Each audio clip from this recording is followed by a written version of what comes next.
4/2/2025। मीठे बच्चे, बाप तुम्हें अविनाशी ज्ञान रत्नों का दान देते हैं, तुम फिर औरों को दान देते रहो। इसी दान से सद्गति हो जाएगी। प्रश्न है, कौन सा नया रास्ता तुम बच्चों के सिवाय कोई भी नहीं जानता है? उत्तर, घर का रास्ता व स्वर्ग जाने का रास्ता अभी बाप द्वारा तुम्हें मिला है। तुम जानते हो, शांति धाम हम आत्माओं का घर है। स्वर्ग अलग है, शांति धाम अलग है। यह नया रास्ता सिवाय तुम्हारे कोई भी नहीं जानता। तुम कहते हो, अब कुंभकर्ण की नींद छोड़ो, आंख खोलो, पावन बनो। पावन बनकर ही घर जा सकेंगे। गीत है, जाग सजनिया जाग। ओम शांति। भगवानुवाच, यह तो बाप ने समझाया है कि मनुष्य को या देवताओं को भगवान नहीं कहा जाता, क्योंकि इनका साकारी रूप है। बाकी परमपिता परमात्मा का न आकारी न साकारी रूप है, इसीलिए उनको शिव परमात्मा नमः कहा जाता है। ज्ञान का सागर वह एक ही है। कोई मनुष्य में ज्ञान हो नहीं सकता। किसका ज्ञान? रचता और रचना के आदि मध्य अंत का ज्ञान, अथवा आत्मा और परमात्मा का यह ज्ञान कोई में नहीं है। तो बाप आकर जगाते हैं, हे सजनिया, हे भक्तियां, जागो। सभी मेल अथवा फीमेल भक्तियां हैं, भगवान को याद करते हैं। सभी ब्राइड्स याद करती हैं एक ब्राइड ग्रूम को। सभी आशिक आत्माएं परमपिता परमात्मा माशूक को याद करती हैं। सभी सीताएं हैं। राम एक परमपिता परमात्मा है। राम अक्षर क्यों कहते हैं? रावण राज्य है ना, तो उसकी भेंट में राम राज्य कहा जाता है। राम है बाप, जिसको ईश्वर भी कहते हैं, भगवान भी कहते हैं। असली नाम उनका है शिव। तो अब कहते हैं, जागो, अब नवयुग आता है, पुराना खत्म हो रहा है। इस महाभारत लड़ाई के बाद सतयुग स्थापन होता है और इन लक्ष्मी नारायण का राज्य होगा। पुराना कलयुग खत्म हो रहा है, इसीलिए बाप कहते हैं, बच्चे कुंभकर्ण की नींद छोड़ो, अब आंख खोलो। नई दुनिया आती है। नई दुनिया को स्वर्ग सतयुग कहा जाता है। यह है नया रास्ता। यह घर या स्वर्ग में जाने का रास्ता कोई भी जानते नहीं। स्वर्ग अलग है। शांति धाम जहां आत्माएं रहती हैं वह अलग है। अब बाप कहते हैं, जागो, तुम रावण राज्य में पतित हो गए हो। इस समय एक भी पवित्र आत्मा नहीं हो सकती। पुण्य आत्मा नहीं कहेंगे, भल मनुष्य दान पुण्य करते हैं,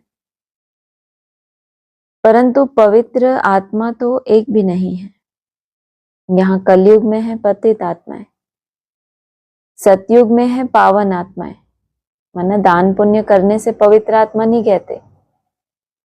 क्यों नहीं कहेंगे? कितना दान पुण्य किया, तो पुण्य तो किया, फिर भी बाबा कह रहे हैं उनको पुण्य आत्मा नहीं कहेंगे।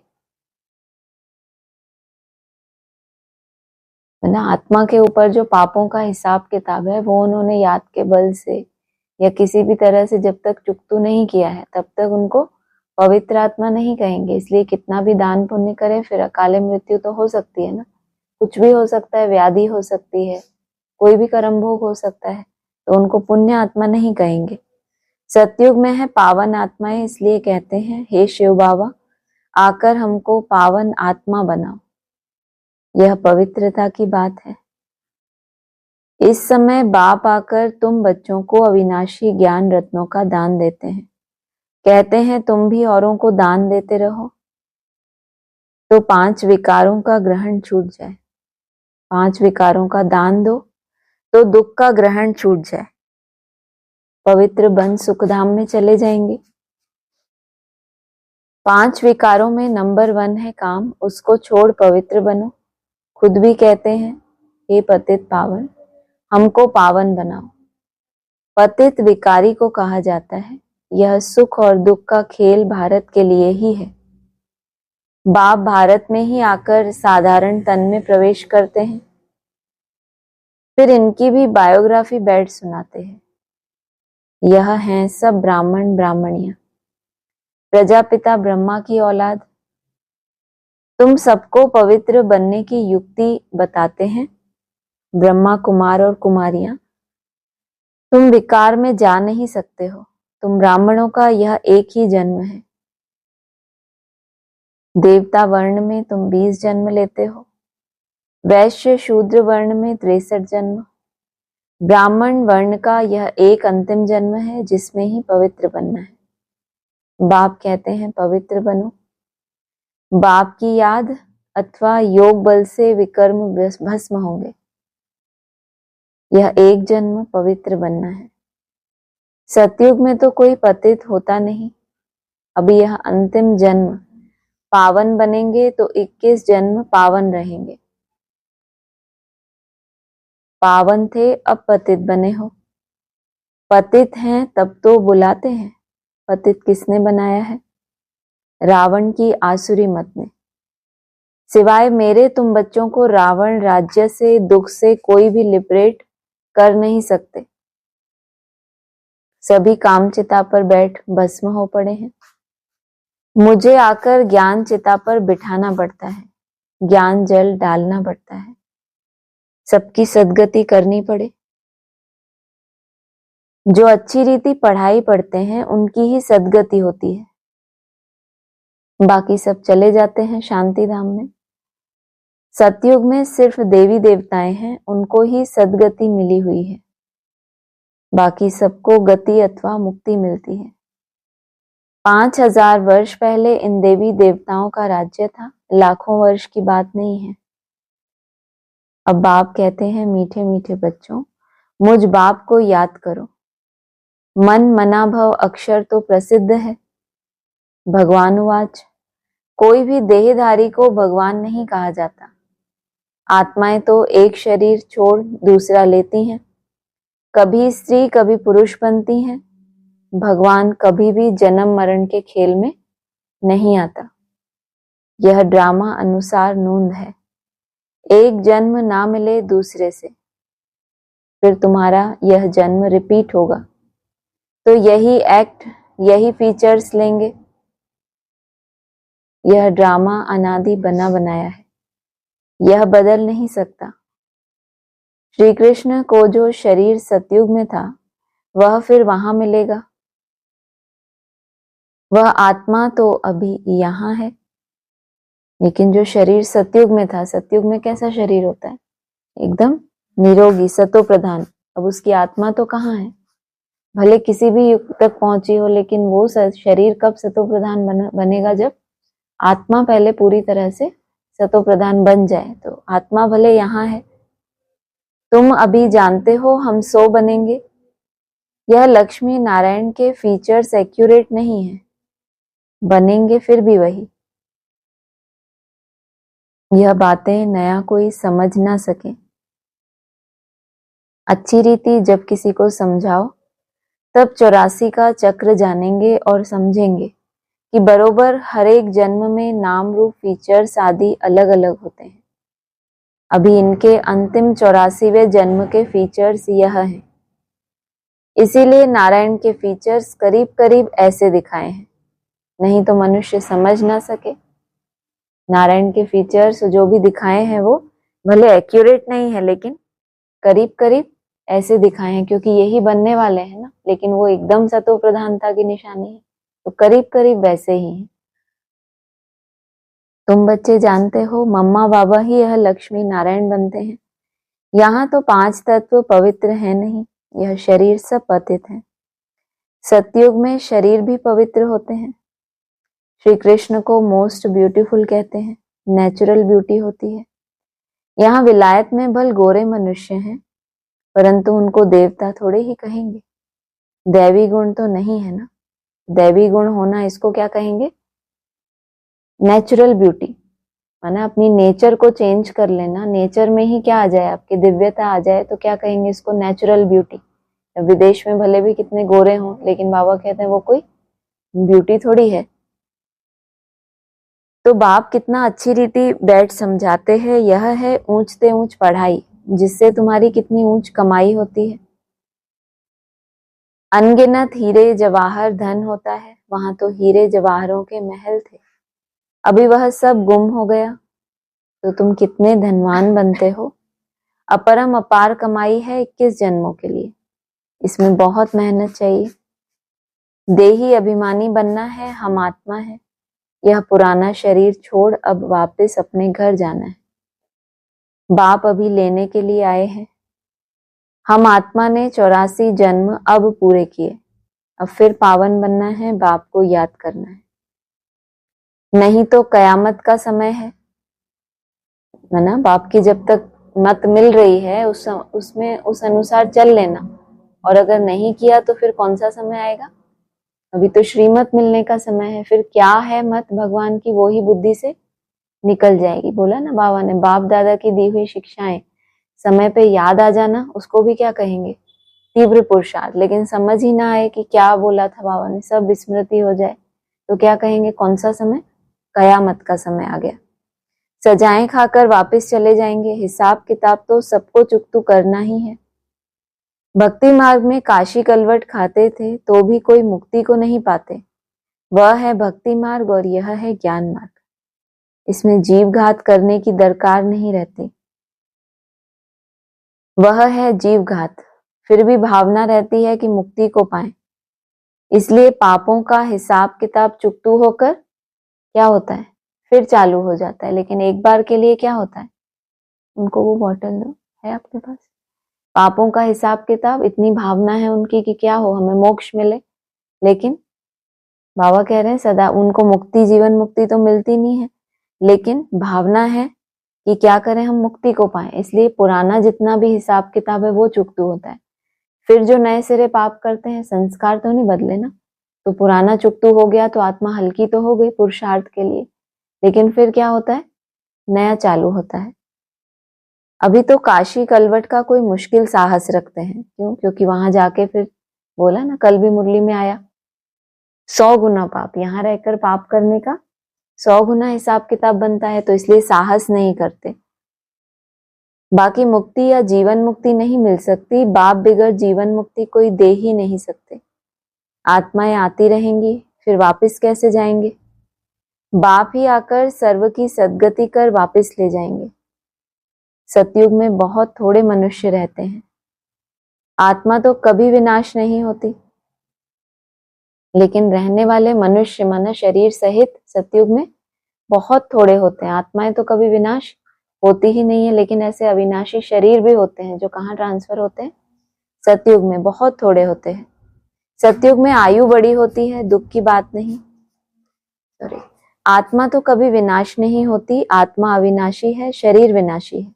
सतयुग में आयु बड़ी होती है, दुख की बात नहीं, एक शरीर छोड़ दूसरा ले लेते हैं। जैसे सर्प का मिसाल है, उसको मरना नहीं कहा जाता, दुख की बात नहीं। समझते हैं अब टाइम पूरा हुआ है, इस शरीर को छोड़ दूसरा लेंगे। तुम बच्चों को इस शरीर से डिटैच होने का अभ्यास यहाँ ही डालना है। हम आत्मा है, अब हमको घर जाना है, फिर नई दुनिया में आएंगे, नई खाल लेंगे, यह अभ्यास डालो। तुम जानते हो आत्मा 84 शरीर लेती है, मनुष्यों ने फिर 84 लाख कह दिया है, बाप के लिए तो फिर अनगिनत ठीक कर भीतर में कह देते हैं।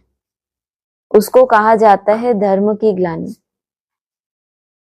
मनुष्य स्वच्छ बुद्धि से बिल्कुल तुच्छ बुद्धि बन जाते हैं, अब बाप तुमको स्वच्छ बुद्धि बनाते हैं।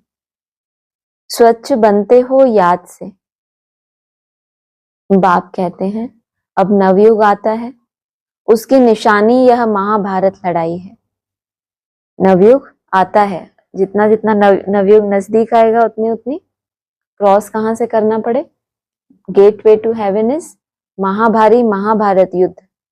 यह वही मूसलों वाली लड़ाई है जिसमें अनेक धर्म विनाश और एक धर्म की स्थापना हुई थी। तो जरूर भगवान होगा ना, श्री कृष्ण यहाँ कैसे आ सके? ज्ञान का सागर निराकार या श्री कृष्ण? श्री कृष्ण को यह ज्ञान ही नहीं होगा, यह ज्ञान ही गुम हो जाता है। तुम्हारे भी फिर भक्ति मार्ग में चित्र बनेंगे। तुम पूज्य ही पुजारी बनते हो, कला कम हो जाती है, आयु भी कम होती जाती है क्योंकि भोगी बन जाते हो। वहां है योगी।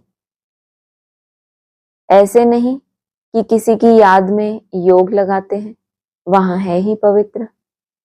श्री कृष्ण को भी योगेश्वर कहते हैं। इस समय श्री कृष्ण की आत्मा बाप के साथ योग लगा रही है।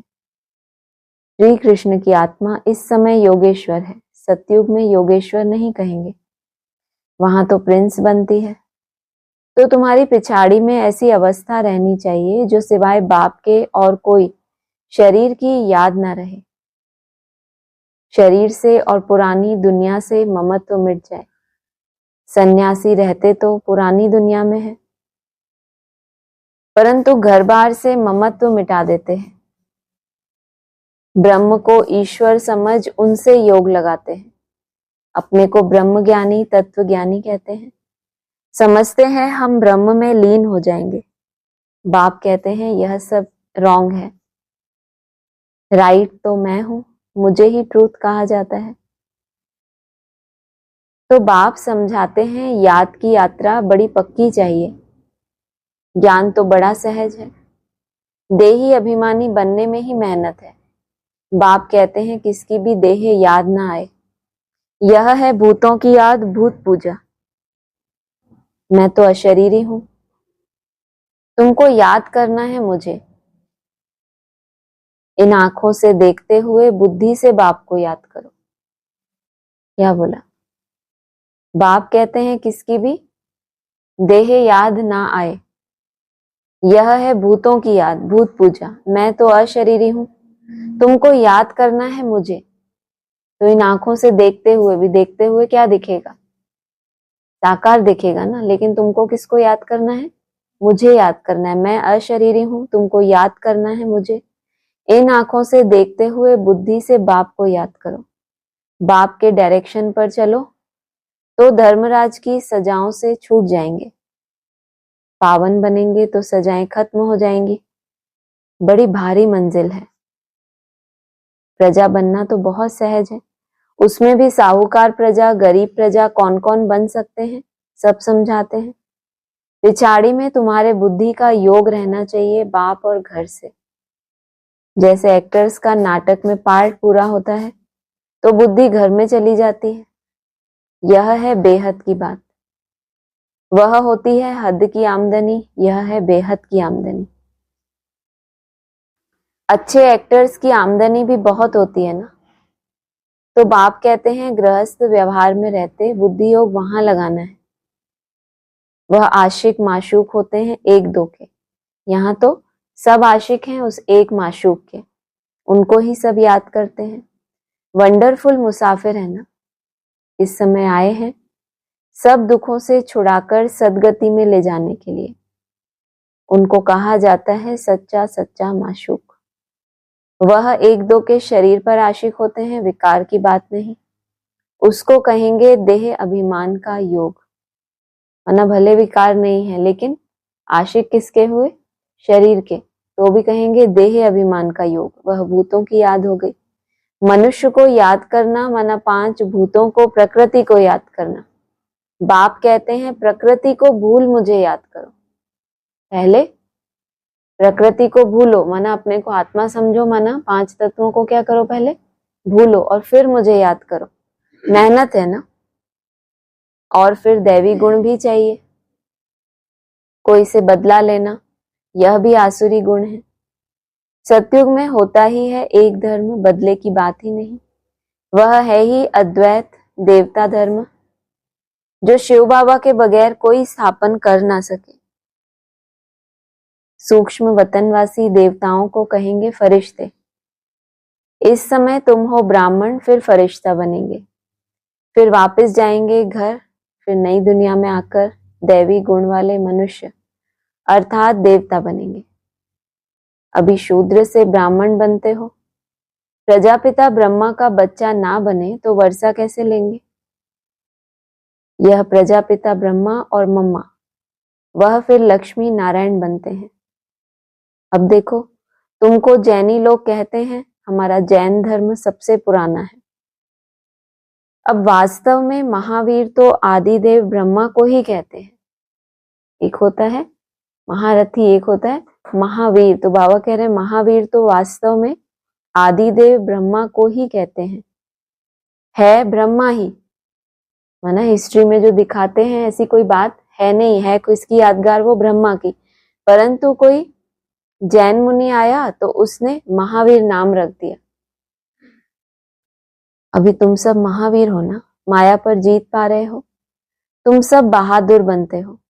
सच्चे सच्चे महावीर महावीरनियां तुम हो। तुम्हारा नाम है शिव शक्ति। शेर पर सवारी है और महारथियों की हाथी पर। फिर भी बाप कहते हैं बड़ी भारी मंजिल है। एक बाप को याद करना है तो विकर्म विनाश हो, और कोई रास्ता नहीं है। योग बल से तुम विश्व पर राज्य करते हो। आत्मा कहती है अब मुझे घर जाना है। यह पुरानी दुनिया है, यह है बेहद का सन्यास। गृहस्थ व्यवहार में रहते पवित्र बनना, वो है हद का सन्यास। अपने पुराने संबंधों को छोड़ के दूर चले जाते हैं और पुरानी दुनिया को ही भूल जाना, इसको कहेंगे बेहद का सन्यास। गृहस्थ व्यवहार में रहते पवित्र बनना और चक्र को समझने से चक्रवर्ती राजा बन जाएंगे। अच्छा, मीठे मीठे सिकिलदे बच्चों प्रति माता पिता बाप दादा का याद प्यार गुड मॉर्निंग। रूहानी बाप की रूहानी बच्चों को नमस्ते।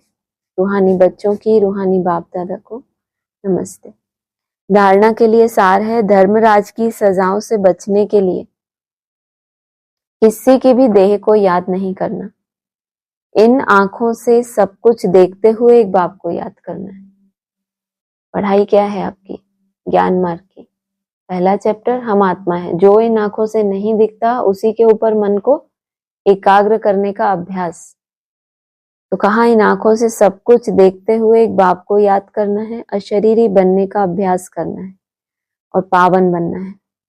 मुक्ति और जीवन मुक्ति का रास्ता सबको बताना है। अब नाटक पूरा हुआ, घर जाना है।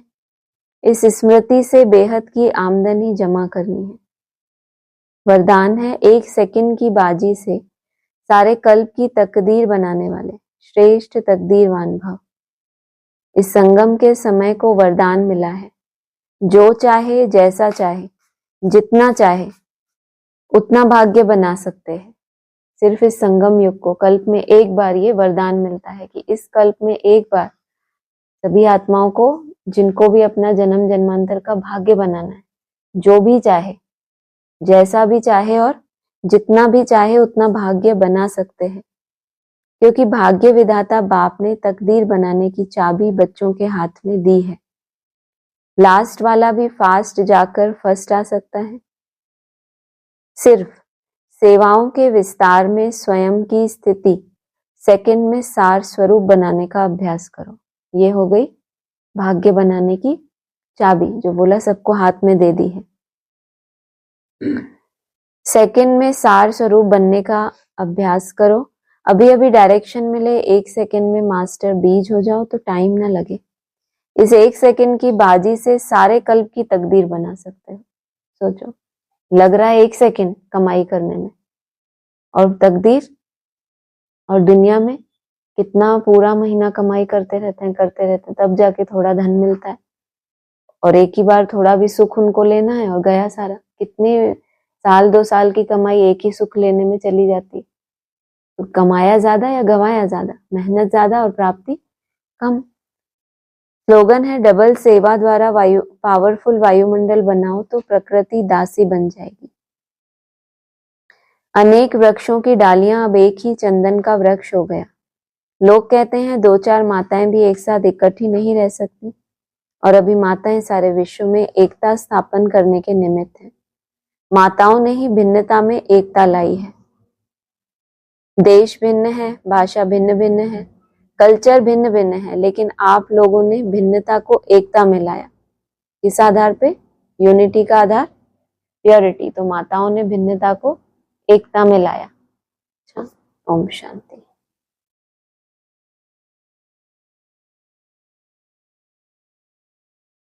30/9/2024। अब रामचंद्र की पूजा करते हैं। उनको यह भी पता नहीं कि राम कहाँ गया। तुम जानते हो श्री राम की आत्मा तो जरूर पुनर्जन्म लेती रहती है, लेती रहती होगी। यहाँ इम्तिहान में नापास होती है, परंतु कोई ना कोई रूप में होगी तो जरूर ना। यहाँ ही पुरुषार्थ करते रहते हैं। इसकी बात बताई, रामचंद्र की इतनी पूजा करते हैं तो जरूर उनको यह भी पता नहीं कि राम कहाँ गया। तुम जानते हो श्री राम की आत्मा तो जरूर पुनर्जन्म लेती रहती होगी। यहाँ इम्तिहान में नापास होती है, परंतु कोई ना कोई रूप में होगी तो जरूर ना। यहाँ ही पुरुषार्थ करते रहते हैं। मैंने पुरुषार्थ किया है तभी तो पास या नापास कहा जाएगा ना। किया ही नहीं तो नापास कैसे। यहाँ ही पुरुषार्थ करते रहते हैं। इतना नाम वाला है राम का तो जरूर आएंगे, उनको नॉलेज लेनी पड़ेगी।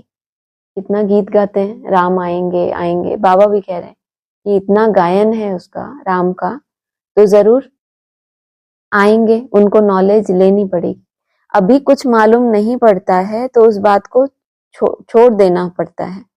अगर अभी नहीं मालूम पड़ता कि ये कौन सा युग चल रहा है, कौन सा समय पे उस आत्मा को रंगमंच पे होना है, तो अगर अभी नहीं पता पड़ता तो उस बात को छोड़ देना होता है।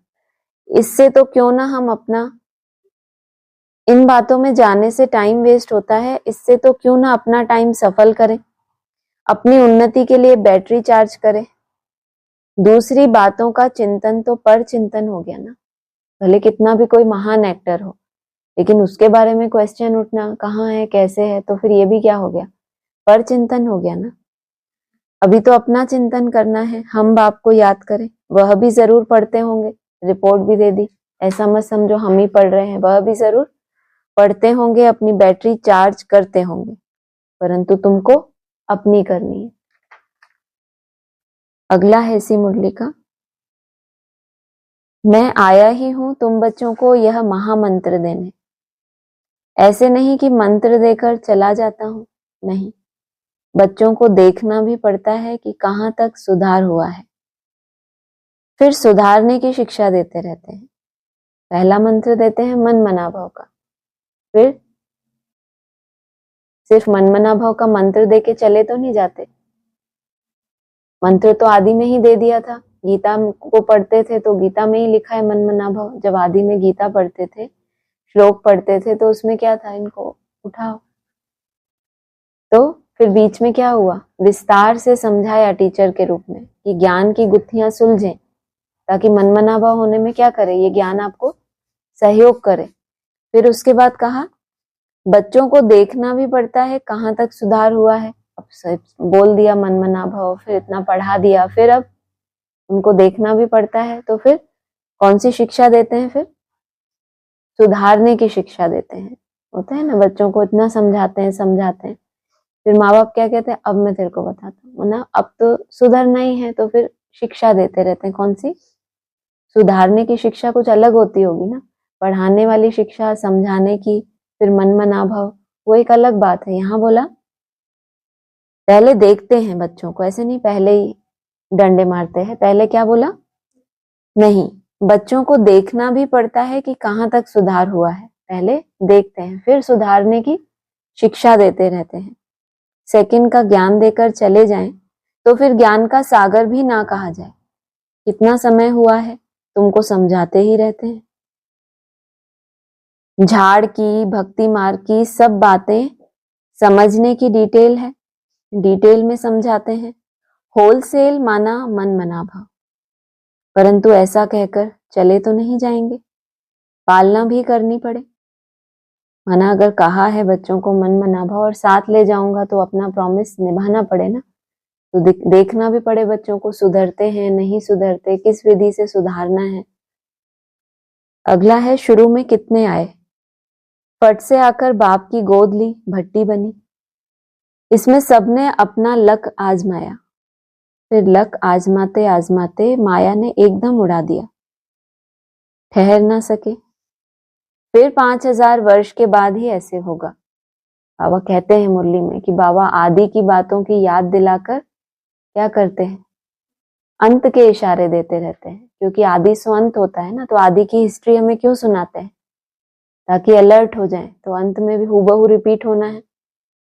शुरू में कितने आए, फट से आकर बाप की गोद ली, भट्टी बनी, इसमें सबने अपना लक आजमाया। फिर लक आजमाते आजमाते माया ने एकदम उड़ा दिया, ठहर ना सके। फिर 5000 वर्ष बाद भी ऐसे ही होगा। कितने चले गए, आधा झाड़ तो जरूर गया।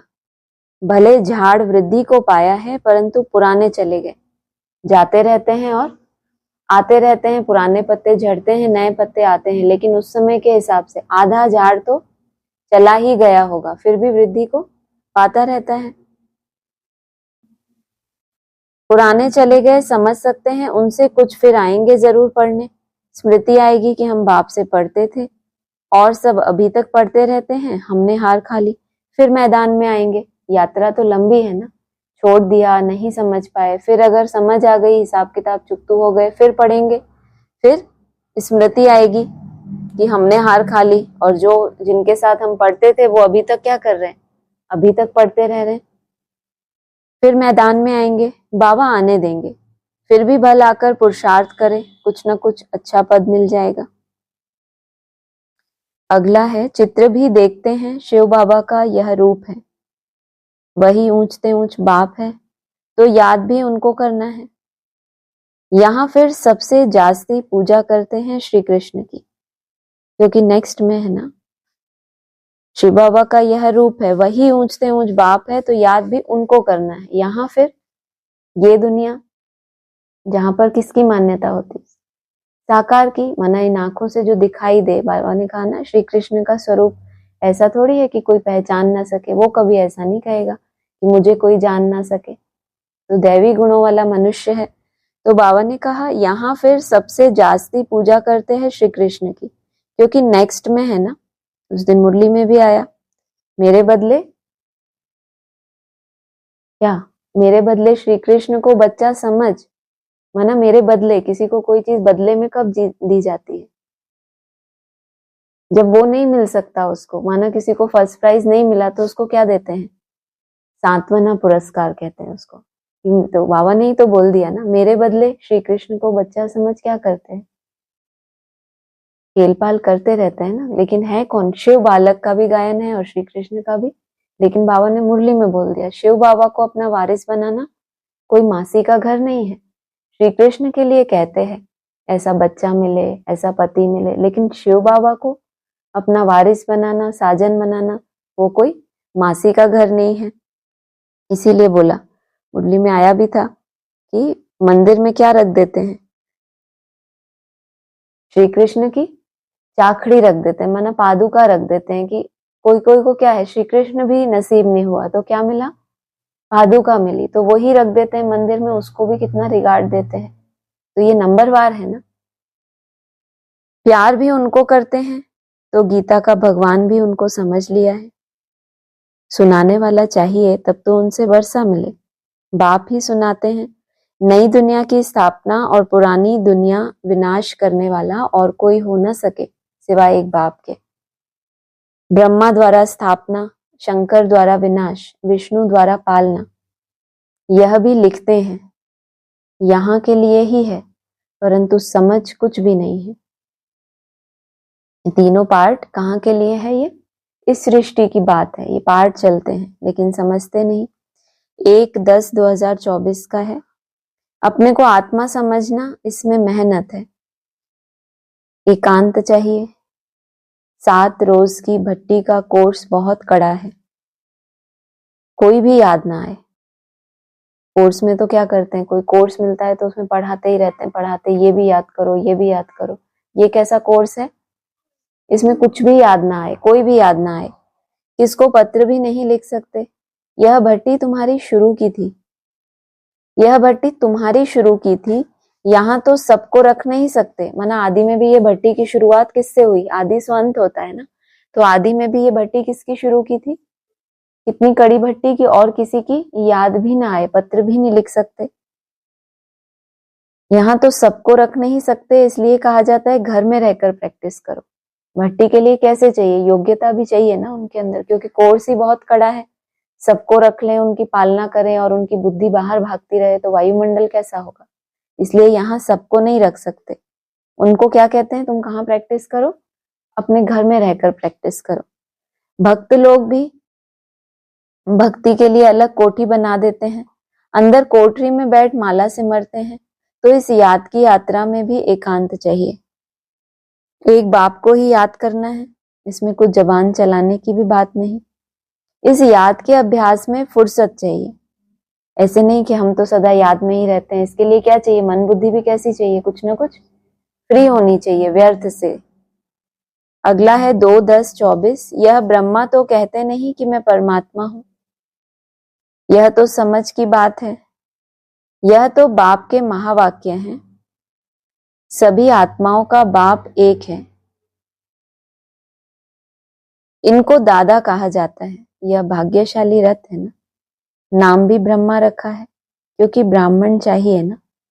आदिदेव प्रजापिता ब्रह्मा है, प्रजा का पिता है। अब प्रजा कौन सी, प्रजापिता ब्रह्मा शरीरधारी है तो एडॉप्ट किया ना।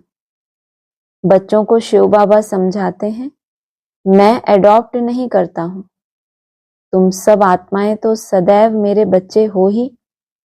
एडॉप्ट किसको करना पड़ता है, जो एडॉप्ट किसको किया जाता है, जो आपकी संतान नहीं है, किसी और, कोई और है उनके माँ बाप, किसी और ने जन्म दिया, लेकिन बाप ने अपना अगर बनाया तो उसको कहते हैं एडॉप्शन। अब बाप के बच्चे ही हैं, उनके अंदर बाप के ही संकल्पों का खून है, तो उनको एडॉप्ट करने की दरकार है, वो तो है ही बच्चे। तो क्या बोला यहाँ पे, क्या बोला, नहीं सुना ना। तुम सब आत्माएं तो सदैव मेरे बच्चे हो ही। सदैव मना क्या, पूरा कल्प तुम्हारे अंदर ये नूंद ही है संकल्पों में। नूंद यहाँ होती है ना संगम पे पूरे कल्प की। तो तुम्हारे अंदर सर्कुलेशन कैसा है, जो बाप का संकल्प वो ही तुम्हारा संकल्प। तो फिर तुमको एडॉप्ट करने की दरकार नहीं। जिनके अंदर दूसरा ब्लड है, माना रावण राज्य है, उनको क्या करना पड़ता है बाप को। तो प्रजापिता ब्रह्मा शरीरधारी है तो एडॉप्ट किया ना। बच्चों को शिव बाबा समझाते हैं, मैं एडॉप्ट नहीं करता, इसलिए बोला ब्रह्मा को एडॉप्ट किया लेकिन विष्णु को एडॉप्ट तो नहीं किया। ब्रह्मा से विष्णु तो बनता है लेकिन ये एडॉप्ट किया हुआ नहीं है। तुम आत्माएं तो सदैव मेरे बच्चे हो ही, मैं तुमको बनाता नहीं हूं, मैं तो तुम आत्माओं का अनादि बाप हूं। ओम शांति।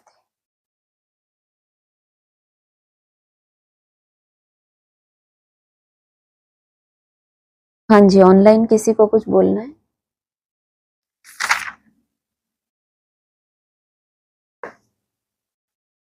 ओम शांति। ओम शांति। हाँ जी, कल का एक पॉइंट था ना कि पढ़ा था त्रिमूर्ति के चित्र में। हाँ जी, कल जो पॉइंट्स पढ़े थे उसमें था।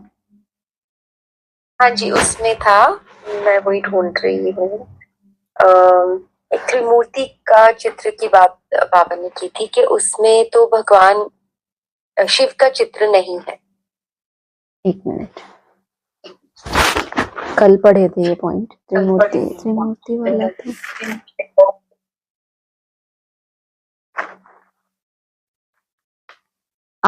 ग्रुप पे भी डाले थे, आप वहां से पढ़ के बता दो कौन सा है। हाँ जी, हाँ जी, हाँ जी, वही ढूंढ रही थी। 23-9 का है, 23-9 का है कि त्रिमूर्ति न समझने कारण त्रिमूर्ति में शिव रखते ही नहीं, ब्रह्मा को रखते हैं।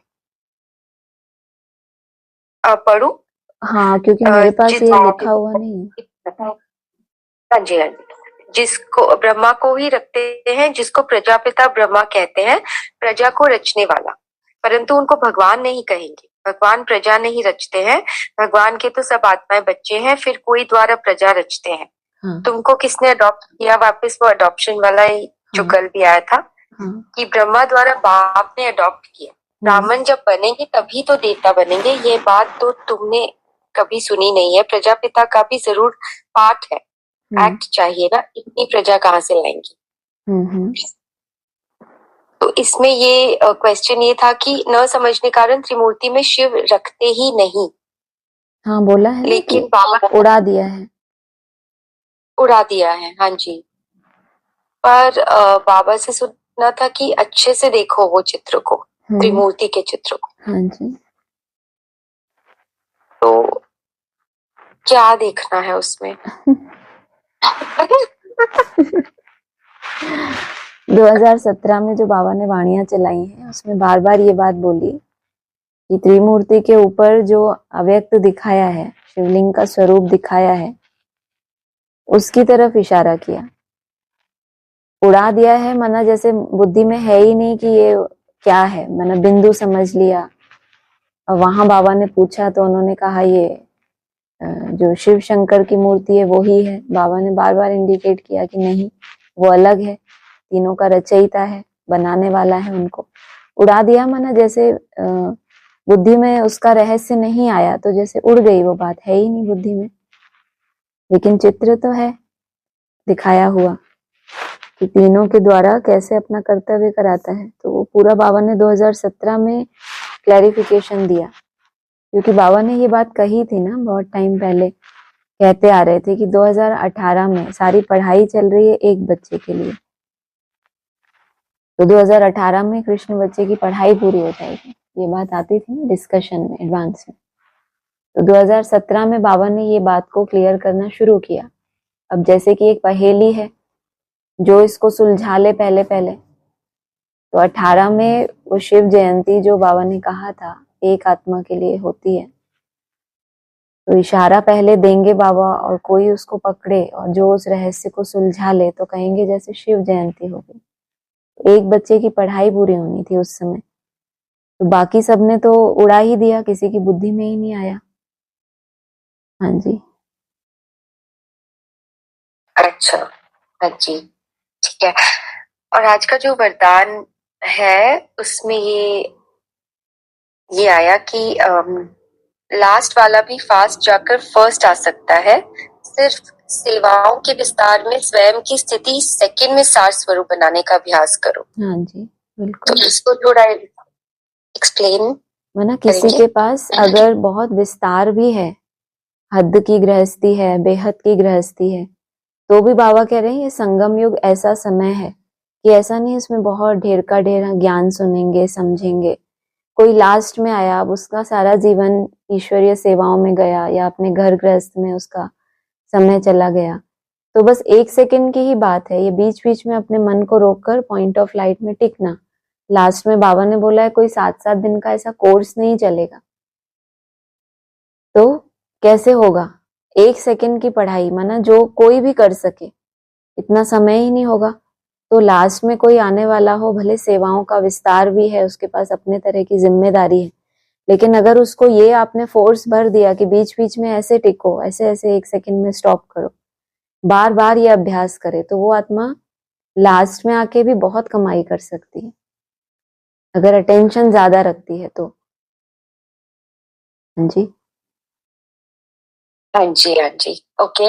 और जो स्लोगन है उसमें है कि डबल सेवा द्वारा पावरफुल वायुमंडल बनाओ तो प्रकृति दासी बन जाएगी। डबल सेवा, मैंने स्वयं की भी सेवा और विश्व की भी सेवा, डबल यही हुआ ना। या फिर बाबा कभी कभी कहते हैं मनसा से भी सेवा हो, साथ साथ चलती रहे, मनसा वाचा कर्मणा सब इकट्ठी। लेकिन यहाँ प्रकृति की बात की है, वायुमंडल की बात की है, तो वायुमंडल की सेवा के लिए पहले तो स्वयं की सेवा चाहिए। तो स्वयं की भी और उसमें विश्व की भी डबल सेवा, लक्ष्य हो कम से कम। ऐसे नहीं कि हमारे अंदर तो क्या पावर है, हम क्या विश्व सेवा करेंगे। जो भी आप स्वयं के लिए भी कर रहे हो उसमें भी नूंद है ही। तो वायुमंडल की सेवा तो होती ही है, जिनके आसपास हम रहते हैं कम से कम उनकी तो होती ही है। हाँ जी, हाँ जी, हाँ जी, वायुमंडल का समझ आया। लेकिन जैसे बोलते हैं बाबा प्रकृति दासी बन जाएगी, मतलब तो प्रकृति दासी कैसे बनती चारों है? तरफ हम 5 तत्वों से ही तो घिरे हुए हैं ना।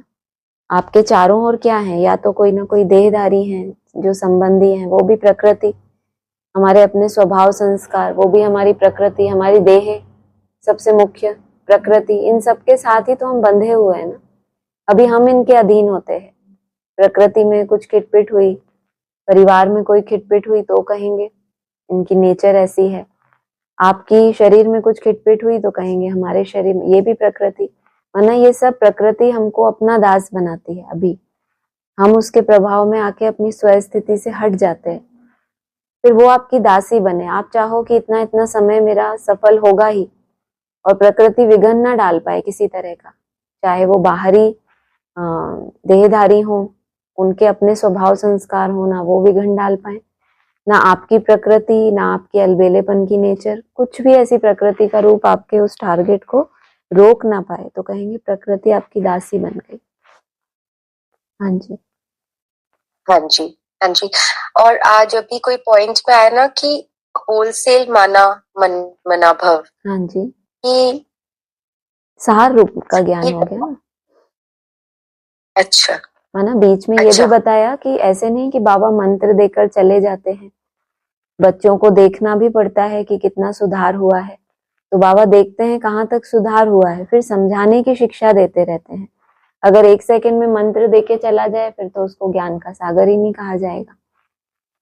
तो पूरा विस्तार, माना ज्ञान है डिटेल, झाड़ की, सृष्टि चक्र की, ये सारी डिटेल इसको ज्ञान कहते हैं। बाकी सार है या नहीं, होलसेल है। अगर मोटे रूप में बाबा को ज्ञान देना है तो बाबा कहेंगे मन मना भव, लेकिन सिर्फ इतना बोल के चले जाएंगे तो फिर बच्चे तो क्या हो जाएंगे, अभी उतना अभ्यास तो नहीं है कि मन ऑर्डर दें कि मन में भगवान में लग जाए और वो लग जाए।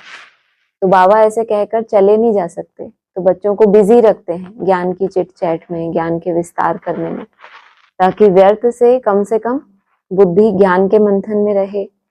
ज्ञान के मंथन में रहते रहते मन बुद्धि का कम से कम अभ्यास होगा कि पुरानी दुनिया से, आकर्षणों से वो दूर हो। धीरे धीरे वो जैसा बाप का मन है, जो बाप के मन में है वैसे होती जाएगी, लेकिन एकदम से नहीं होता। तो बाबा बच्चों को बिजी रखते हैं ज्ञान के विस्तार में। हाँ जी, हाँ जी, हाँ जी। एक लक्ष्य जो बाप ने हमें दिया है कि बाप समान बनना, ठीक है। तो जब हम बेसिक में आते हैं तब हमको जो लक्ष्य मिलता है लक्ष्मी नारायण वाला लक्ष्य मिलता है। फिर ये भी मुरली में आता है कि बाप समान बनना है। तो ये कंफ्यूजन उस टाइम पे ऐसा होता था कि शिव बाप समान बनना है या ब्रह्मा बाबा जैसा बनना, उस टाइम पर ये तो हमारा लक्ष्य। लेकिन यहाँ पर आके तो ये क्योंकि वहां पे जब ये बात पूछते थे तो फिर ब्रह्मा बाबा की ही बात करते थे कि ब्रह्मा बाबा जैसा बनना कि और कल बाबा को सुना तो बाबा भी कह रहे थे कि नारायण जैसा बनना है ना, शिव बाप जैसे थोड़ी बनोगे, नारायण जैसा बनना है। लेकिन यहाँ पर तो हम ये समझते हैं ना कि उसके जैसा बनना है, निराकार जो है शिव जैसा बनना है। कौन से बाप जैसा जैसा बोलो वैसे बन जाते हैं हम, आप बोलो तो सही। ऐसा है।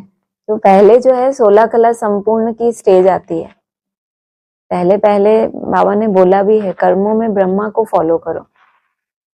तो पहले हम जो बोला है नीचे की स्टेज है उसको पहले लेंगे ना। तो जब उस एक सतो प्रधान बनना, माना 16 कला संपूर्ण बनना, और सदा ही सतो प्रधान बाप, लेकिन संगम युग पे उस स्टेज का भी कोई आत्माएं अनुभव करती हैं। जो बाप है वो तो एवर पावन है, लेकिन बाबा ने एक मुरली में बोला है तुम भी यहाँ के लिए, तुम भी बनते हो एवर पावन। ना वो एक स्टेज है जिसको कोई आत्माएं टच कर लेती हैं, माना कहेंगे 84 से भी ऊपर चली गई ये आत्माएं। हर एक का अपना अपना एक लक्ष्य होता है। जैसे बोला कि उल्टी सीढ़ी जब चढ़ते हैं, कोई आत्माओं को 8 कला तक जाना है, धर्म पिताओं को, और उनको वहीं तक संतुष्टि हो जाएगी। माना 8 कलाओं तक जब उनकी आत्मा की वो पहुंचेगी स्टेज, तो वही उनके लिए स्वर्ग है, वो उनकी फाइनल अवस्था है। अब फिर 14 कला, 12 कला, एक लिमिट है हर आत्मा की। उसका टारगेट भी पूरे ब्राह्मण जीवन में कि बस ये मिल जाए, उससे ऊपर उसकी बुद्धि ही नहीं जाएगी। लेकिन कोई बच्चों को बाप ने ये लक्ष्य दिया 84 से ऊपर तो कोई जा ना सके। तो सब तरह के बच्चे हैं, तो मुरली में सब तरह के डायरेक्शन आते हैं। कि ब्रह्मा बाप समान तुम फरिश्ता बनो। पहला पहला ये लक्ष्य कि जिसको उन्होंने साकार में देखा ब्रह्मा बाबा को, तो उनके जैसा बनना, कि वो कैसे रहते थे, कैसे चलते थे, क्या उनका स्वभाव संस्कार था, उसको फॉलो करें। क्योंकि दुनिया में भी ऐसे होता है ना, गुरु करते हैं तो गुरु की चलन देखते हैं, उनके बोल देखते हैं, उनके साथ रहते हैं, तो उसका संग होता है। तो ये एक आसान लक्ष्य है कि पहले ये करो, फिर धीरे धीरे बाबा हमें आगे बढ़ाते हैं कि अब शरीर से डिटैच होना या फरिश्ता बनना। तो पहले तो हमारा वही लक्ष्य था, क्योंकि पढ़ाई में धीरे धीरे ही हम आगे बढ़ते हैं, लेकिन मुरलियों में हर तरह के लक्ष्य हैं, तो हर तरह के बच्चे हैं, तो अपनी अपनी कैपेसिटी के अनुसार उनकी बुद्धि में वो लक्ष्य सेट होता है। तो हमें देखना है कि हमारी बुद्धि में कौन सा फाइनल लक्ष्य आता है, बार बार अपने आप ही, लाने से नहीं, लेकिन अपने आप ही क्या प्रेरणा होती है। तो शिव बाप समान बनना वो हो गया एकदम अमन स्टेज। लक्ष्मी नारायण समान बनना, उसमें देवता बनना माना उसमें शुभ संकल्प होना, ये पहले हमारी स्टेज है। तो दोनों ही हमें चाहिए, लेकिन शुद्ध संकल्पों का पहले अभ्यास करेंगे, उसके बाद ही निसंकल्प होते हैं। इसलिए बोला कि 76 में जब बोला था तुम लक्ष्मी नारायण का राज्य आने वाला है, वो 76 की बात है। लेकिन बाद में जब वो आत्माएं और तीव्र पुरुषार्थ करती हैं, तो उससे ऊपर की स्टेज में, जैसे महादेव को कलातीत बताया जाता है मुक्ति मार्ग में, तो वो स्टेज को भी टच करना होता है। लेकिन पहले जैसे जैसे लक्ष्य दिए हैं तो उनसे गुजरना होता है। हाँ जी जी, स्टेप बाय स्टेप चलना है। हाँ जी। और अच्छा, एक कल ऐसा आ रहा था माइंड में, वो वाला पॉइंट है ना कि जब भी संकल्प करो तो निराकारी स्थिति में स्थित होकर संकल्प करो, ये हाँ जो जी। ब्यूटीफुल पॉइंट था। हाँ जी। तो पहले ऐसे सोचती थी कि बाप जो है वो ज्ञान का सागर है ना, इतना सारा ज्ञान, लेकिन वो है भी निराकार। तो वो वाला ऐसे थोड़ा सा चलता था कि जब वो निराकार है, जब वो थॉटलेस स्टेज में ऑलवेज रहता है, तो ज्ञान जो ऑलरेडी है इतना सारा, और फिर वो समझाते हैं बच्चों को, सुनाते हैं ज्ञान, तो संकल्प तो चलेगा ना, ऐसा आता था। लेकिन फिर ये वाला पॉइंट ने सब क्लियर किया कि वो जो है, जैसे बोलते हैं अव्यक्त ज्योतिर्लिंगम, शरीर होते हुए भी जैसे नहीं है, और संकल्प जैसे कर भी रहे हैं बट निराकारी स्थिति में। तो वो बहुत अच्छा से क्लैरिटी आ गई। बढ़िया, बहुत सुंदर। और कोई कुछ बोल रहा है? और किसी की भी आवाज आई पीछे से? फिर बहन वाह वाह कर रही है, मैंने जो बोला। अरे वाह। कभी हमारी बात पे भी वाह वाह बोल दिया करो। हाँ शीतल बहन, बोलते बोलते बोलने सुनते, वाह वाह वाह। अच्छा अच्छा, बढ़िया, बहुत अच्छा। सब अलर्ट होके मुरली सुनते हैं। कभी कभी झुटके आते हैं अभी भी, अच्छा, पर पहले से बेटर हो गया है। अरे वाह, चलो बढ़िया, कुछ नया देखने को मिलेगा इस बार, है ना। हाँ जी, इसीलिए अभी से प्रैक्टिस, जोरदार प्रैक्टिस चालू है, पाए तब तक रेडी। हाँ जी हाँ जी, बिल्कुल।